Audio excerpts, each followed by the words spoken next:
I just was having a conversation with a friend where she had brought her father-in-law into their house when he was near the end of his life. And it sounded easy, but she said, I didn't realize how emotional that was going to be and how, her husband left for work every day. She was at home. Caregivers are coming into her house. Her father-in-law is in a hospital bed in the dining room. Definitely throws a wrench in your daily routine. So you have to consider those pieces too.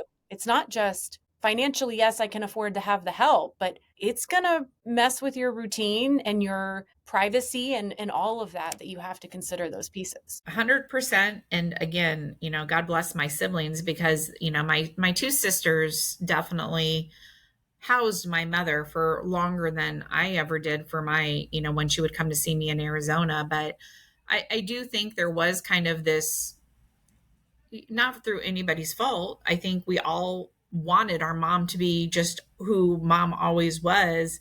And the final stop at sister number two's house was just such a different experience. And I think understandably, my sister thought, oh, I'm going to get to have mom come live with me and it's going to be my mom. And she ended up getting the most complicated time of my mother. And I think it's easy to forget that it is not just emotional, because she's watching her mom age.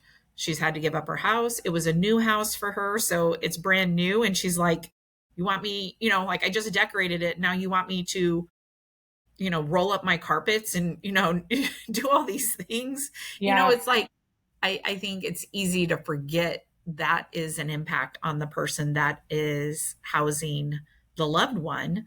And from a distance, it can be easy to diminish some of those things. And so that was probably a hard time between me and my sister, because I can remember having some tough conversations about it. But I know she was doing the best she could. And I think I was probably grieving the fact that my mom was aging too. So it didn't impact our relationship, at all. But I look back now and say like, oh, that was hard. That was a hard time for her.